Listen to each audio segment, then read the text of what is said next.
안방에서 이상한 소리가 들렸습니다. 그건 남녀가 뒤섞인 신음소리였습니다. 저는 들어보지도 못한 아내의 교성이었습니다. 자기야, 너무 좋아. 더 세게 해줘. 안녕하세요. 여대생 읽어주는 블룸라디오의 나윤입니다. 댓글에 링크로 여러분들의 사연 많이 보내주세요. 오늘의 사연은 바람핀 아내를 의심했는데 아내가 적반하장으로 의처증으로 몰아 이혼하신 분의 사연입니다. 다들 혈압 주의하시고 같이 들어보시죠. 안녕하세요. 저는 3년 전 이혼한 돌싱남입니다. 저는 아내의 외도로 인해 이혼을 하게 되었지만 억울하게 저의 의처증이 이혼의 결정적인 원인을 제공했다고 몰려서 협의 이혼을 하게 되었습니다. 저의 억울함을 조금 풀고자 이렇게 사연 보내봅니다. 저희 부부는 결혼한 지 10년이 넘는 시간 동안 자잘한 다툼은 있었으나 크게 싸우는 일 없이 잘 살았습니다. 아니, 제가 그냥 조금 둔했던 것 같습니다. 아내는 본래 끼가 다분한 사람이었습니다. 아내는 결혼 전에 저와 연애를 하면서도 다른 남자들을 만난 게 몇 번 들통나 헤어질 뻔하다가 다시 만나서 연애하기를 몇 번 반복하긴 했습니다. 모든 일을 겪고 나서 생각해보니 그때 헤어졌어야 했는데 바보같이 왜 그러지 못했는지 제 자신이 원망스럽습니다. 저희 부부는 맞벌이 부부로 아내는 회사 일을 핑계로 집을 비우고 늦게 들어오기 일쑤였습니다. 오늘은 이래서 내일은 저래서 항상 집에 늦게 들어왔습니다. 저희는 아들이 둘이 있는데 둘 다 어려서 엄마의 손길이 필요한데도 불구하고 아내는 자신의 일 핑계를 대며 아이들을 나몰라라 했습니다. 아이들은 하교하면 집 근처의 할머니 집에 가서 지내다가 제가 퇴근할 때 들려서 어머니 댁에서 저녁을 같이 먹고 집에 돌아오곤 했습니다. 어머니한테는 늘 죄송한 마음뿐이었습니다. 어머니는 저와 아이들의 저녁 식사도 준비해 주시고 아이들을 보느라 몸이 많이 안 좋아지셨습니다. 그래서 저는 용돈을 좀 더 드리자는 차원에서 아내에게 말을 했지만 아내는 우리 부모님은 애들 안 보고 싶어서 안 보는 줄 알아? 당신이 시댁 근처에 집 얻자고 한 건 다 어머니 도움 받으려고 그런 거잖아. 이제 와서 용돈을 더 드린다는 게 말이 돼? 더군다나 노인네 혼자 있는데 우리 부모님 두 분보다 용돈을 많이 드리는 게 말이 돼? 라며 반박을 하더군요. 저는 우리 식비도 그렇고 성이라도 더 보이는 게 낫지 않겠냐며 아내를 겨우 설득했고 처가에는 기존에 드리던 대로 30, 저희 어머니께는 10을 더 보태 40을 드리기로 하였습니다. 어머니께서 필요 없다고 거절하시는 걸 보면서 정말 죄송스러운 마음만 더 커졌습니다. 그래서 아내에게 퇴근을 좀 일찍 하면 안 되겠냐고 물었지만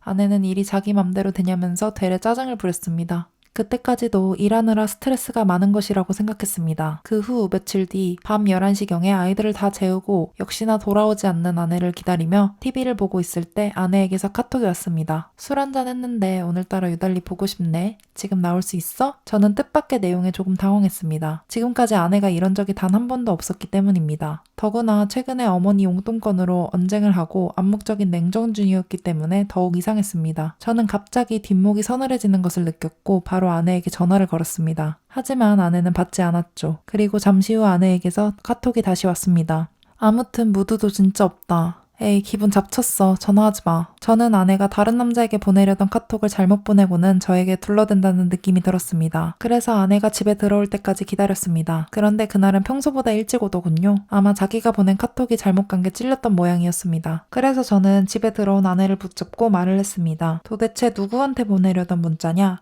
핸드폰 줘봐라. 누구랑 술 마셨냐? 등등 계속 질문을 하자 아내는 핸드폰을 침대에 던지면서 다 보라고 하더군요. 그래서 저는 핸드폰을 주워서 카톡을 들여다봤는데 별다른 이상한 게 보이진 않았습니다. 핸드폰을 다시 아내에게 돌려주자 아내는 경멸스러운 눈빛을 보내며 저보고 의처증이 너무 심하다고 하더군요. 하지만 저는 계속 아내가 의심되었습니다. 이 일 이후로 저는 아내의 행동을 유심히 지켜보았습니다. 그런데 제 생각이 맞더군요. 아내에게는 남자가 있었습니다. 저는 아내 회사 앞에 차를 대고 퇴근하고 나오는 아내를 기다리고 있었습니다.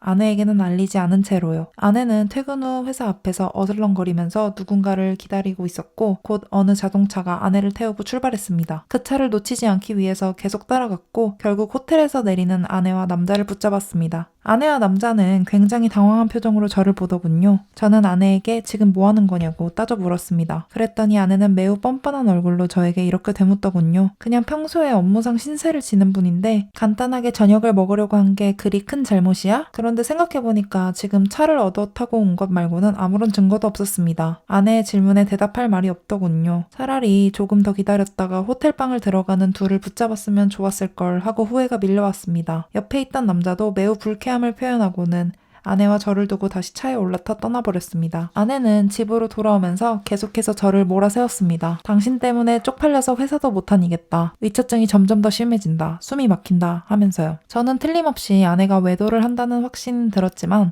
증거가 없으니 결국 아무 말도 못하고 오히려 아내에게 오해해서 미안하다는 말만 되풀이하면서 집으로 돌아왔습니다. 그러나 아내는 이를 놓치지 않는 사람이었죠. 아내의 친정 식구들과 저희 어머니를 포함한 저희 가족들 전부에게 제가 의처증이 심해 몰래 자기 뒤를 미행하고 다니며 사회생활도 못하게 한다며 난리를 쳤습니다. 이 일로 저희 어머니는 오히려 며느리인 아내에게 사과를 하였습니다. 당신이 아들을 잘못 키운 탓이라는 말에 제 억장이 무너졌습니다. 저는 결국 의처증이 심해 아내를 일일이 감시하는 남자가 되어버렸습니다. 아내의 행실을 보면 충분히 외도를 의심할 만은 했지만 증거가 없으니 더 이상 뭐라고 말도 못했습니다. 장인어른은 못난 남편 만나서 종일 일하고 오는 내 딸이 불쌍하지도 않냐? 한 번만 더 이런 이야기 들리면 가만히 안 있을 거다. 남자가 오죽 못났으면 그런 의심이나 하고 말이야. 라며 저에게 호통을 치셨습니다. 그래서 저는 아내에 대한 의심만을 품은 채 아내의 뒤를 밟거나 하는 일은 하지 않겠다고 아내에게 약속했습니다. 이런 일이 있은 후 6개월 정도가 지났습니다. 아내는 여름 휴가를 내고 집에서 쉬고 있을 때였습니다. 제가 같이 휴가를 내고 놀러 가자고 해보았지만 아내는 저를 엄청 무시하며 별로 휴가를 가고 싶은 마음이 들지 않는다더군요. 저는 이런 생활을 끝내고 싶었고 낮에 집에서 혼자 있을 아내와 시간적인 여유를 가지고 허심탄회하게 이야기를 해보고자 반차를 내고 집으로 갔습니다. 오후 2시쯤에 집에 도착했습니다.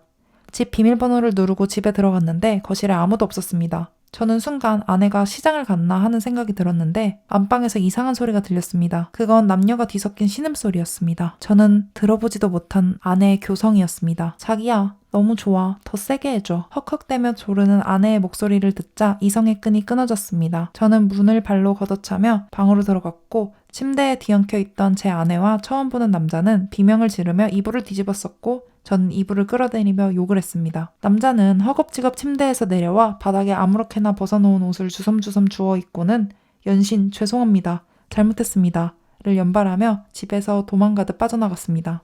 저는 도망가는 남자를 붙잡기보다 아내를 추궁하기로 했습니다. 아내는 자기가 잘못했다면서 싹싹 빌었습니다. 그런데 남자가 집을 완전히 나가고 문이 닫히는 소리가 들리자 아내가 갑자기 다시 차분해지더니 침대를 정리하고 샤워를 하러 화장실로 들어갔습니다. 저는 너무 갑자기 태도가 변한 아내의 모습에 벙쪄서 아내는 샤워를 마치고 나와서 저에게 말했습니다. 당신 일찍 왔네? 정말 아무 일도 없었다는 듯이 저에게 태연하게 말을 걸었습니다. 저는 너무 기가 막혀서 이렇게 갑자기 일찍 와서 딱 걸린 게 원통하냐? 집에까지 남자를 불러들여서 그 짓거리를 해? 라고 하며 소리를 질렀습니다. 그런데 아내는 당신 정말 왜 이래? 난 혼자 샤워하고 있었는데 당신 정말 미쳤어? 남자?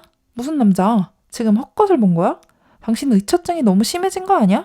라고 했습니다. 저는 아내의 너무 당당한 언행에 움찔했습니다. 제가 잘못 본 건지 신경 과민인 건지 제 자신이 의심이 들었습니다. 하지만 저는 정말 명백하게 두 눈으로 보았습니다. 잘못 볼 게 따로 있지 어떻게 그런 걸 잘못 보겠습니까? 저는 계속 아내를 추궁했고 아내는 울고불고 난리가 났습니다. 이제 하다하다 안 되니 자신을 집에 남자를 불러들여 외도를 하는 그런 파렴치한 여자로 만들고 있었다면서 말이죠. 그리고 곧바로 친정에 전화를 해서 제가 본 헛것에 대해 일러바치더군요. 처가에서는 난리가 났습니다. 장인어른은 미칠 거면 곱게 미치라면서 증거 있냐고 저에게 따져 물으셨습니다. 그런데 저는 사진이나 동영상, 녹음 같은 게 하나도 없었습니다. 저는 제 두 눈으로 똑똑히 봤다고 했지만 처가 식구들은 저를 그냥 미친놈으로 생각하고 대화하기조차 거부했습니다. 그렇게 처가 식구들과 아내는 저를 의처증이 심한 정신병자로 몰았고 그렇게 이혼 협의를 요청했습니다. 저는 이혼에는 동의할 수 있지만 협의 이혼을 할 수는 없었습니다. 명백하게 유책 배우자는 아내였으니까요. 그래서 변호사에게 상담을 했지만 변호사도 저를 믿지 못하는 눈치더군요. 진짜로 본 것 맞냐고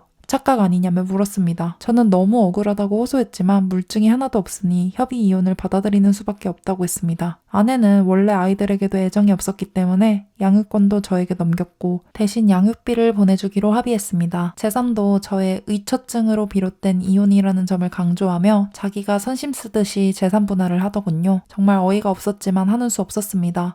저에게는 증거가 없었으니까요. 저의 억울한 마음도 커가는 아이들을 보니 조금 치유가 됩니다. 차라리 그런 엄마는 없는 게 낫다는 생각도 들고요. 그렇지만 앞으로 아내나 남편의 외도로 이혼을 준비하시는 분은 꼭 저처럼 당하지 마시고 이성적으로 판단하여 증거를 잘 모아서 억울한 일 당하지 마세요. 이상 억울하게 이혼당한 돌싱남이었습니다. 정말 화가 나는 사연이네요. 어쩜 그렇게 뻔뻔할 수가 있을까요? 진짜 나중에 꼭 천벌받을 겁니다. 그런 일은 없었으면 좋겠지만 사연자분의 말씀처럼 혹시 청취자분들 중에서 배우자의 외도로 인해 이혼을 준비하시는 상황이라면 증거를 잘 모아서 억울한 일이 생기지 않도록 하셨으면 좋겠습니다. 지금까지 여대생이 읽어주는 불륜 라디오의 나윤이었고요. 구독과 좋아요, 알림 설정까지 부탁드려요.